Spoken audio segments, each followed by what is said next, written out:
Hi, this is Janice. And I'm Sarah N. And we're your hosts for Explore This, a podcast for the modern day working professional. Each week, we explore actionable insights on how you can thrive personally and professionally.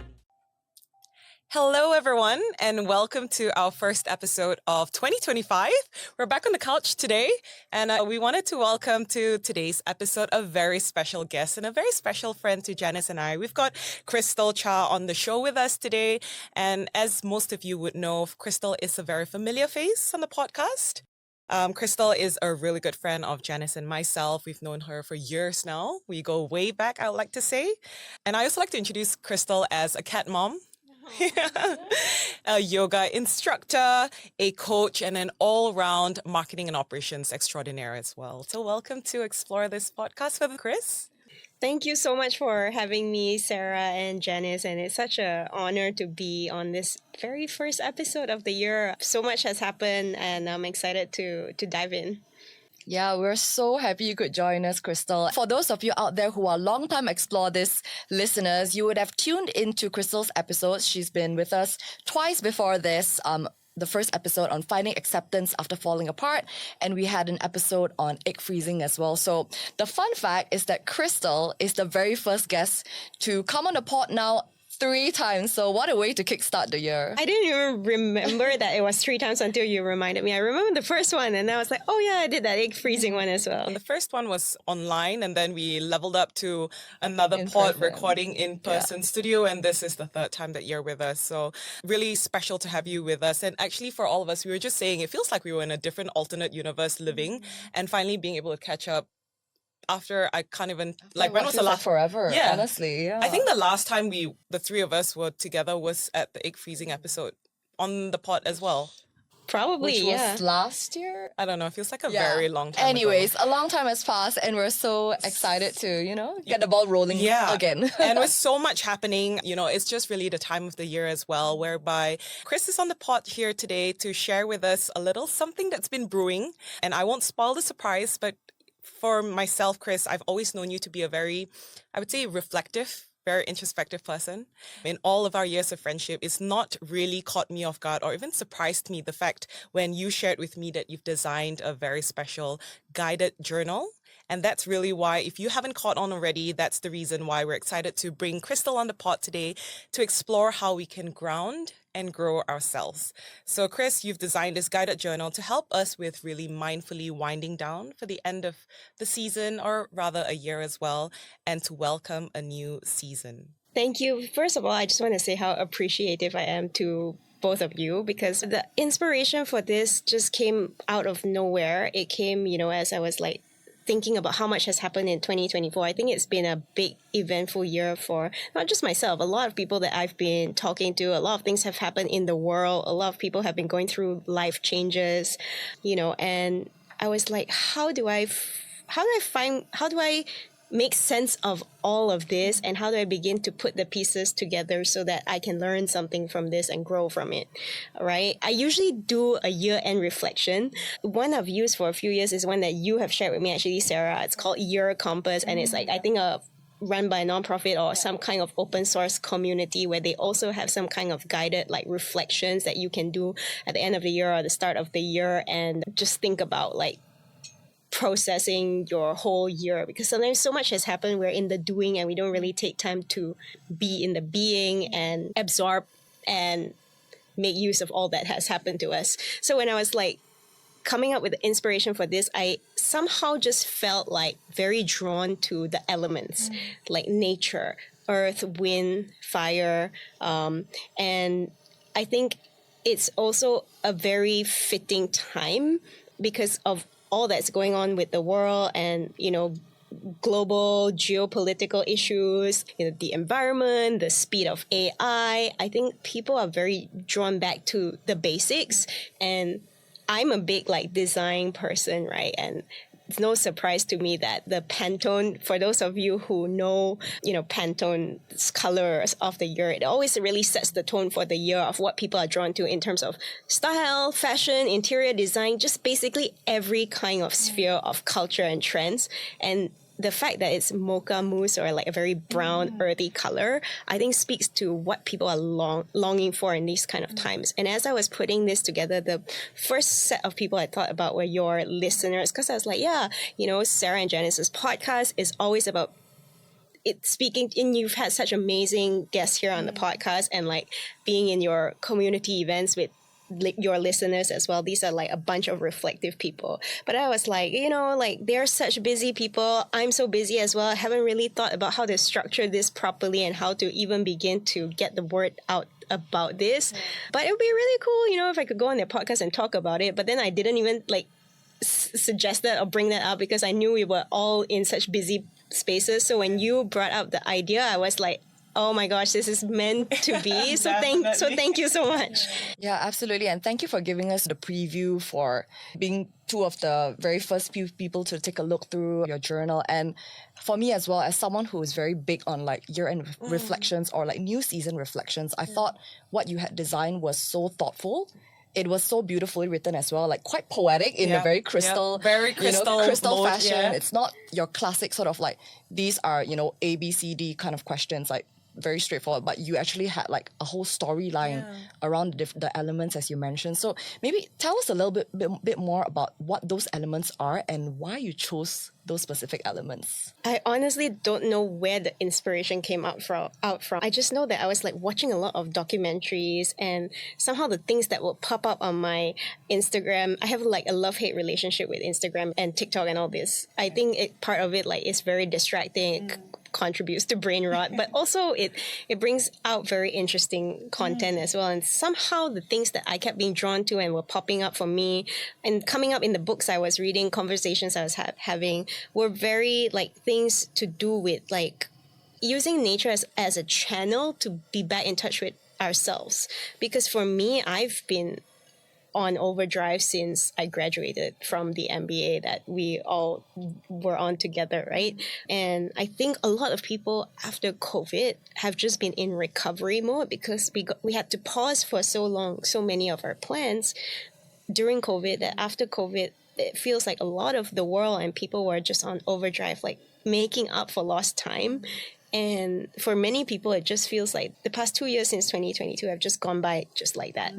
So I think it was very much about like wanting to have a reset. I was in a place in my career where I was also feeling like I was running a little too fast and needed a reset for my soul to catch up with my body, with all the things my body was doing. And it just came to me, the first element that I started writing about was wind.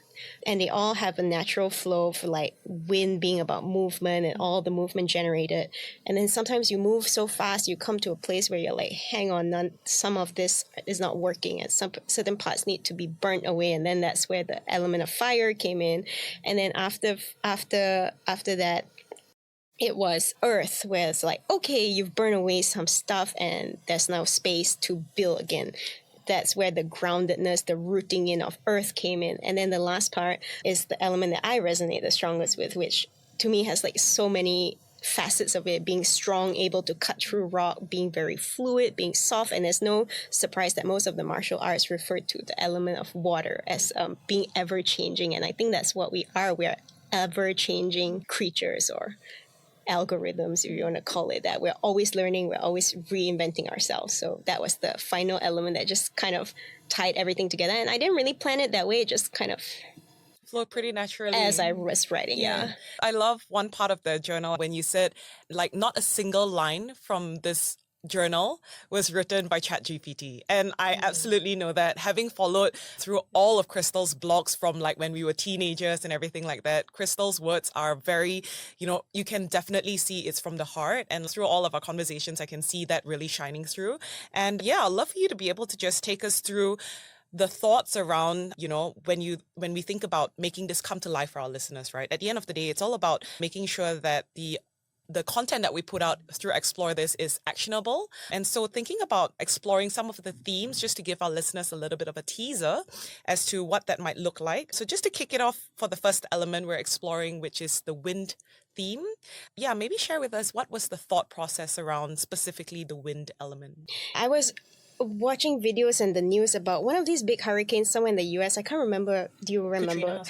No, something that happened this year. I can't remember the name now. It slipped my mind, but it was one of those catastrophic things where natural disasters where like people died, and that's why they were saying that's why the climate agenda needs to be part of the political agenda. And I was just really fascinated because I was watching this explainer video of a newscaster doing an explanation of what some of these flash floods can look like, and how it looks like when you're being slammed with a wall of water that's like 10 foot tall.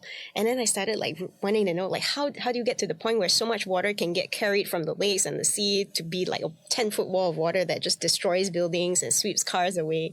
And then I started reading about how hurricanes work, because we always use the analogy, the eye of the storm. That's like, okay, I know the eye of the storm is supposed to be peaceful, but how does it work? So then I started reading about like condensation and water pressure and how it looks like with the amazing technology we have. There are videos out there where you can see in very descriptive detail how it looks like when you're standing right in the middle. And I describe it in the journal as well. All around can be wet and dark and stormy, but when you're in the middle, it's actually there's this thick wall of cloud that allows the inside of that wall, that circular wall, to be very calm, and you can actually look out and see the sun and the clouds, which to me was like such a great analogy for chaos and movement in life. Like, some people, you see them going through so much and you're like, how do they still stay so grounded when a family member is going through a cancer diagnosis or their whole life is being uprooted? And what does it look like to be in the center of a storm and still have that very calm center where you can look up and still see the light and still see the clouds?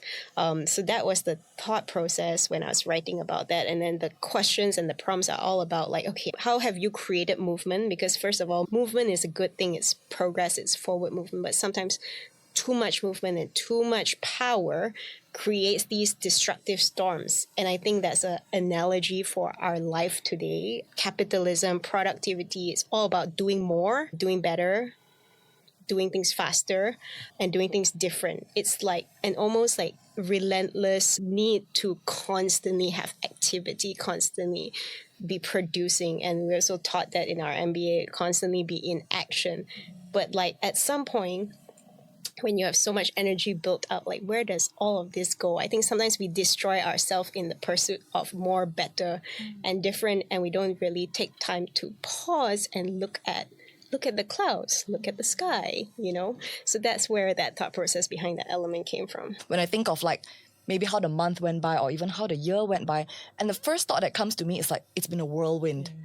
And it's sometimes you just get caught up in the day-to-day, you're just living in such a hurried manner that like, it's so difficult to just find that moment of pause, that pocket of rest, and find the peace within that. And I really love that segment. And so to just kind of bring that to life for our listeners, one question that we felt would be apt to discuss from this element of wind is, this question. And Sarah, we'll have you kind of get the ball rolling on this. And this is a teaser. There are many questions within each different prompt, but for the purpose of today's discussion, we'll go through like one question for each element.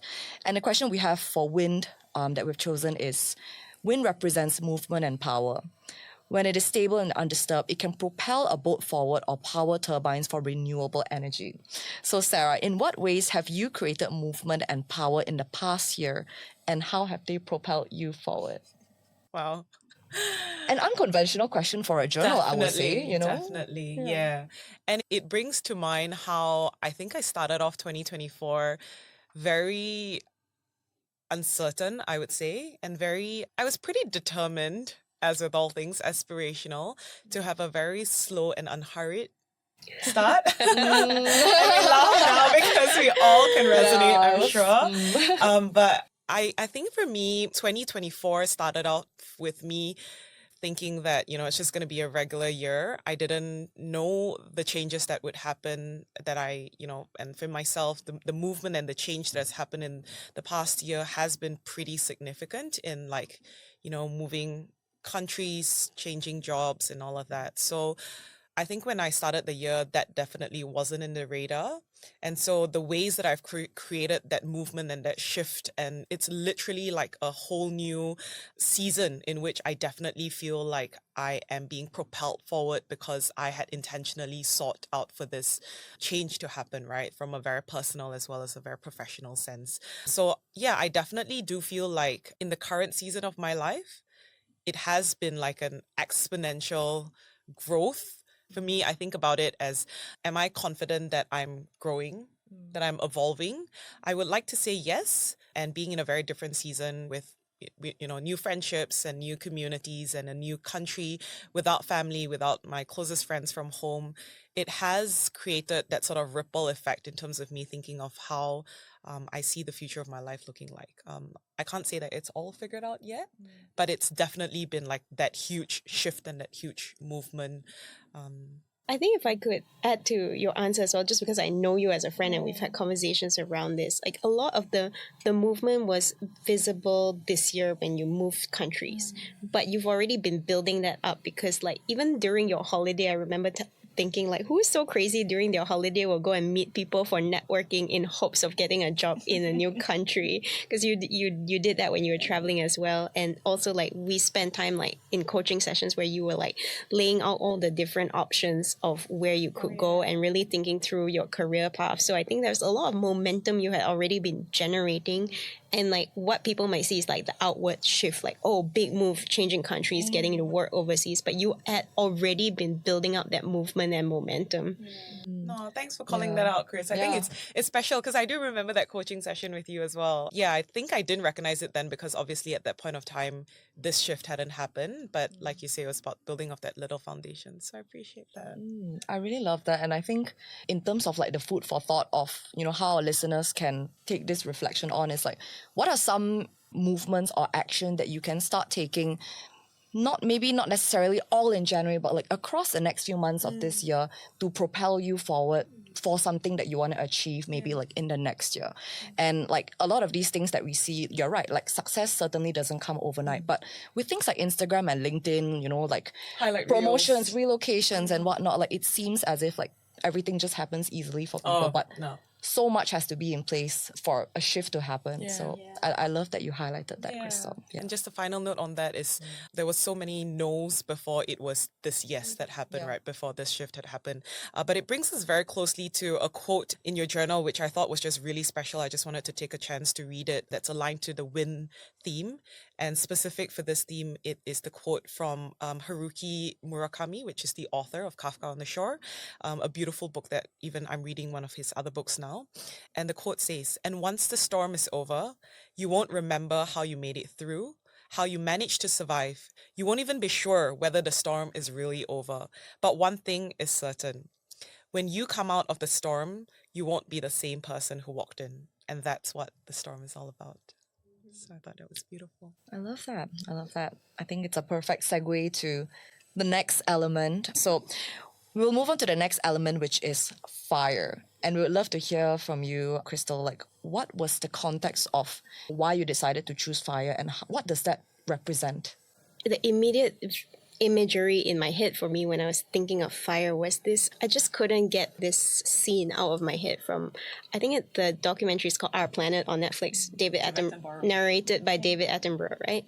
It feels very reflective of my life up to this point. I think I'm moving into a different season, but up to this point, it feels that scene in the documentary felt very reflective of my life, where it was like, the planet is in chaos, right? Global warming, more forest fires are starting, and we read about this in the news all the time. But this particular scene talked about the aftermath of a forest fire. And a lot of people see, oh, it's so sad. All these green trees, this lush forest got destroyed. And, with all the burning of the forest to clear land for plantations and all that, that's obviously the immediate reaction. But okay, while the amount of forest fires today might be more than usual or not sustainable or unnecessary, forest fires still play a very important role. Even back then, before overdevelopment and this climate issue, forest fires will still happen through lightning, a tree getting struck, right? And the important role that fires play in the ecosystem is that they burn away overgrowth. So when there's too much, coming back to the idea of too much movement, too much going on in your life, sometimes more is not better. And too much of a good thing may not be what you need in this chapter.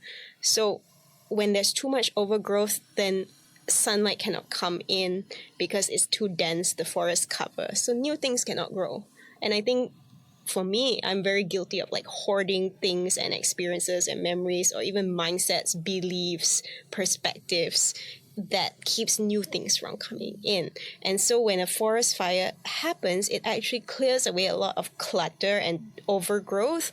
And in the wreckage or the ruin of the burned stuff, it's actually rich in minerals and chemicals that nurture the soil, give the soil new life so that new seedlings can sprout. And that was the scene that just stayed with me from that documentary. I was like, that's such a beautiful analogy for how sometimes when we look at something and we be like, oh, this person's marriage has ended. Instagram makes us guilty of this. We like to post the highlights, but not the lowlights.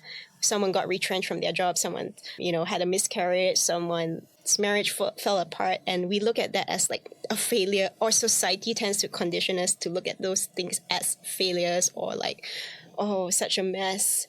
And that to me is like what a forest fire is like. But sometimes it's necessary because there's just too much going on that was no longer serving you, no longer allowing anything new to grow. And so that was the whole thought process, because I think for a lot of my life, I've been just trying to clear out the junk or the stuff that has been getting in my way. Such a beautiful way of thinking about the forest fire. And I love how you say that, out of that ruins or that sort of destruction actually lay the minerals in which growth can actually perpetuate, So to your point, destruction can be a gift in disguise. We might not see it on the upfront, but yeah, a lot of it happens in the minute little incremental unseen things. And so, yeah, for yourself, Chris, I'm curious to know, and if you'd like to share it with our listeners, just as a prompt and a thinking point, what are some things in your life that, needs or has caused certain, say, destructions, etc., that you have learned to let go of to allow for the better things to grow? Such a good question. It's also in the guided journal, but I think this is a real season where that question resonates a lot with me. I've just been moving house, and I've moved house, as you know, over 10 times. And with every move, I felt it was a stepping stone, but it never really felt like a rooting in. And so the mindset was always like, this is home for now. This is temporary until I figure my next thing out, because I was all in the, being younger in my 20s, I was all about, okay, gaining experiences, figuring myself out. And for the first time, I feel like, okay, this is going to be home for a while. I feel like I can put down roots here. And I did not realize the amount of decluttering that would come with that. Because now that I'm actually putting all my stuff in one apartment, after having lived in so many apartments, I realized, hey, I've gathered a lot of stuff over the years. I put it in storage because I didn't need it at the moment. And I did not realize how much stuff had accumulated in storage. In storage I was paying for, but also storage in my parents' house, right? That you put a box here and you put a suitcase there and you don't take it out and look at it. And I think that's a perfect analogy for what we do in life, right? We gather baggage and experiences that shape us or that make us feel a certain way, and we're like, okay, I don't have the bandwidth or the space or the time to deal with this right now. I'm going to park it away, but I know I need to come back to it sometime in the future. And then when you do and you start opening things up and boxes, I was like, whoa, I didn't realize how much stuff is in here. And some of it was like good memories of like milestones of, oh yeah, I remember I did this, was my first 30 km run. I remember I did this and that. But there's also stuff that's like, oh wow, do I really need this?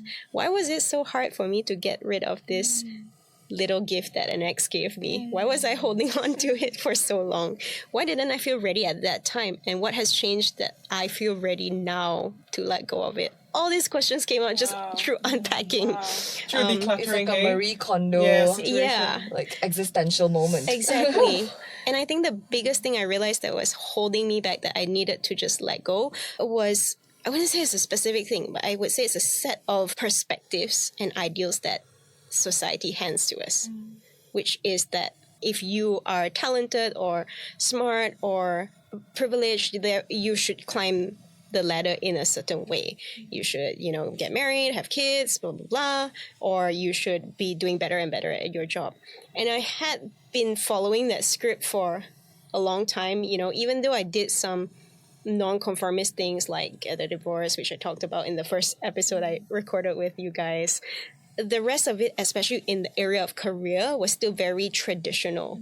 I felt like I had a good education, I got a master's, therefore my career should look a certain way or be at a certain level.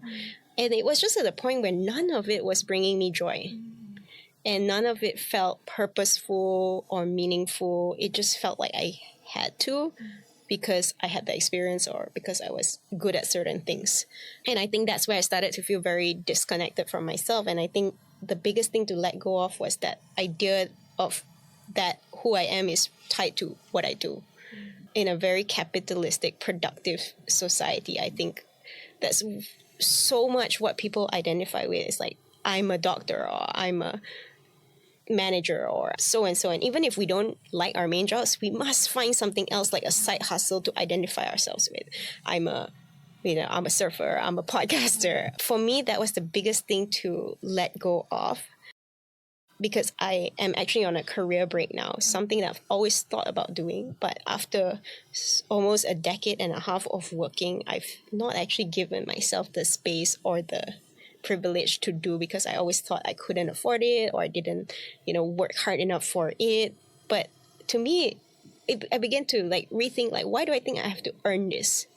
Why do I think I have to earn the right to rest or earn the right to think about what's next for my life? Because sometimes having that space can help you set up yourself up for running further and faster.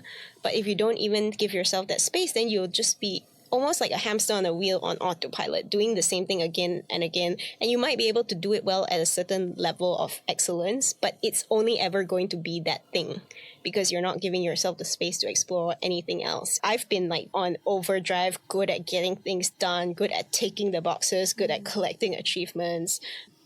But really, I'm in a space now where it's been one thing after another. First, I had to let go of the idea that failing in a marriage is like failing in life. So that was the relationship part I sorted out and dealt with. But I didn't realize that the career piece was also so important to me that, okay, I'm on a break. It doesn't make me useless or worthless or lost or confused or my master's was a waste of time. And something my partner always says to me that sticks in my mind is, tired horses can't run far. So I think that's such a good analogy for you might have a lot of potential and strength and purpose and power, but you still need to rest. We're still human beings. I love how that question at the journal was able to sort of, unearth so many thoughts on what you want to let go, not just the possessions of things that you've accumulated, but also ideals that society has sort of ingrained in us as children growing up to be high achieving, to have certain ranks in society to show success. And we move on now to the next element of earth, which is so contrasting to Yes. it, balancing and grounding. And I'll let you explain it in your words. Yeah.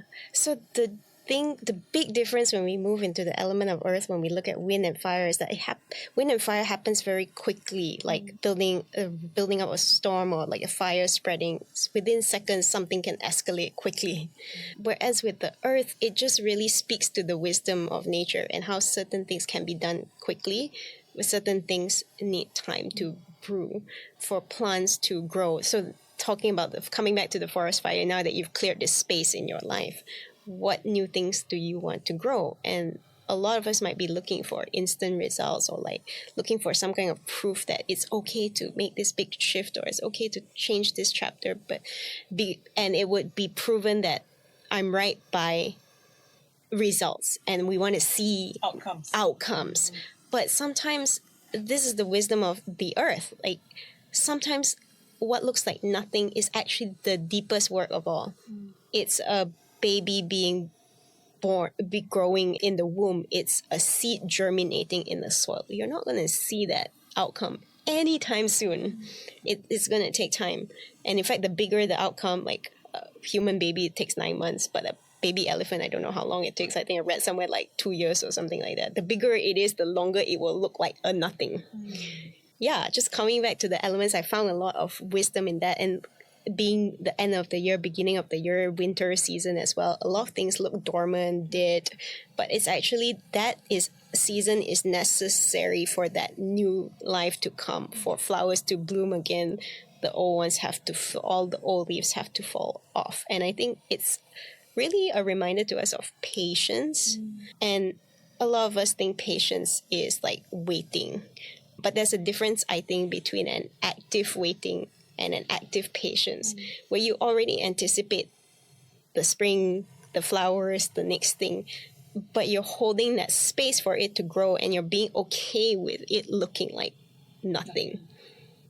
And you're not attaching your worth to outcomes that are visible, because it's so easy to get in that trap of like, oh, I just want to look like I have this thing. But do you actually enjoy the process and the journey of getting there? I think it's about enjoying the journey. Yeah, I think the other part of the earth element, and I'm not sure if you've mentioned it in your journal, but as you're speaking, I think something that comes to my mind is also a lot about like the earth grounding you and helping you with that piece on building roots. Yes. So yeah, I guess along those lines, Jan, my question to you is, knowing you've also made quite a significant move from Malaysia. You've moved even further than I have over to the UK, very far from me as well. Where winter is real right now. Exactly, very opposite from where, sunny Yeah, Australia sunny. is experiencing Christmas.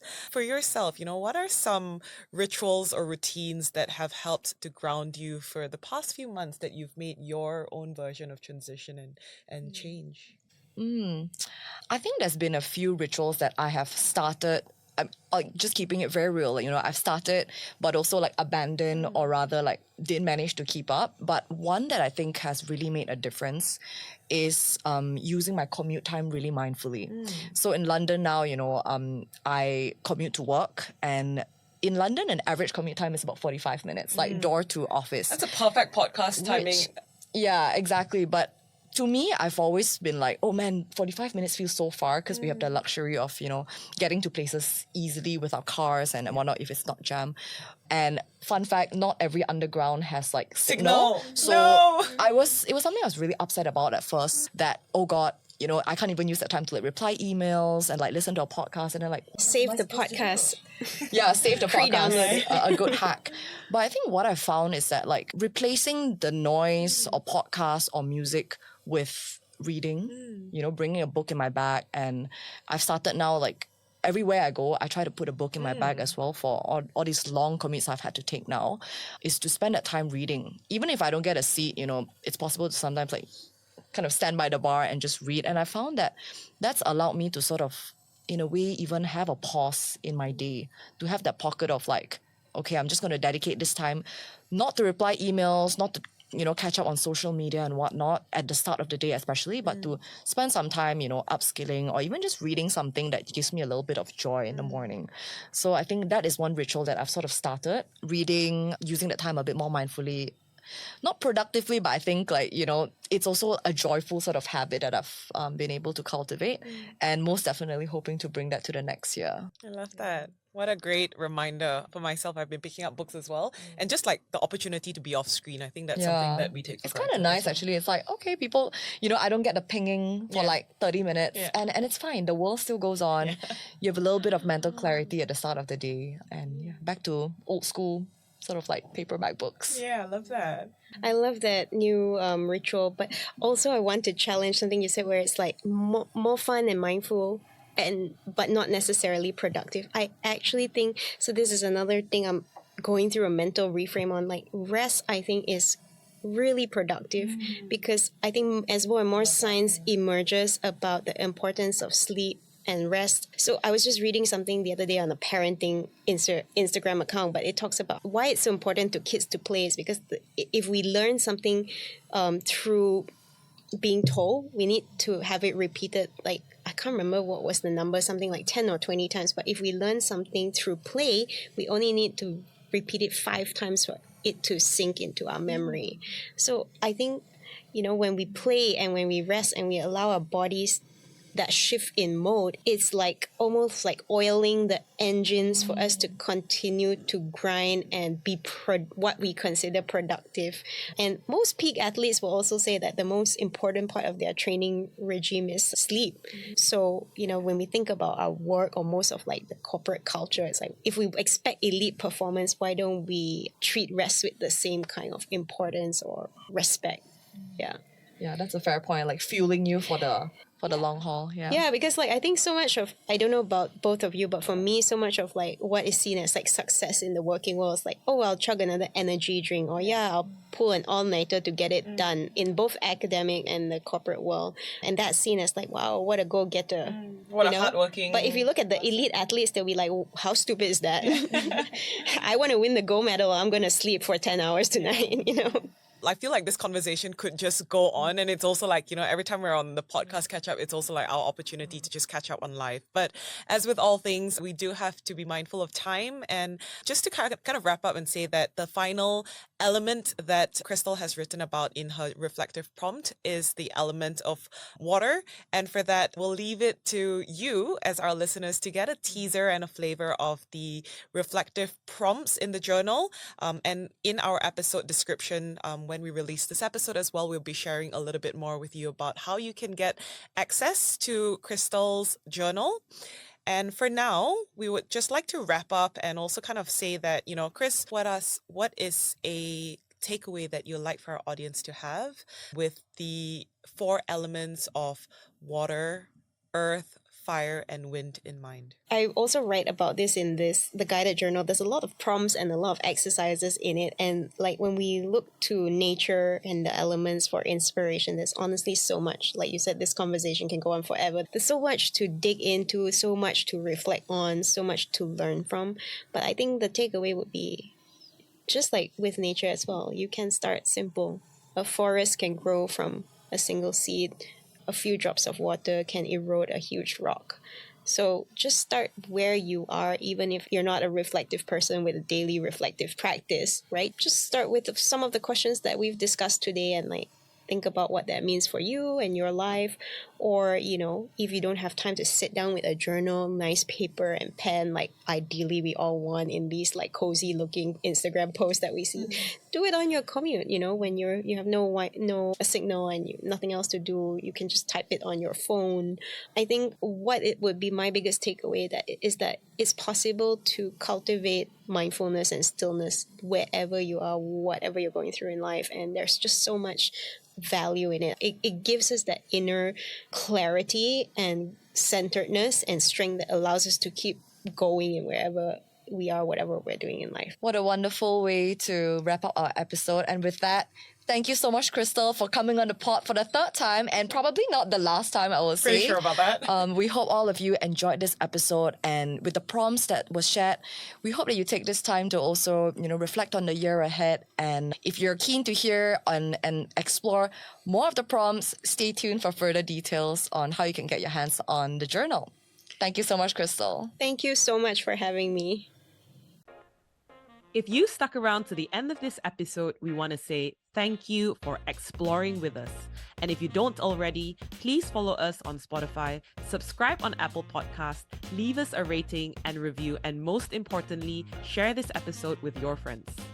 We'd love to hear from you. So you can also connect with us on Instagram using the Instagram handle Explore This Podcast. ACTSPLORE This Podcast. New episodes for Explore This drops every alternate Mondays at 8 p.m. See you then!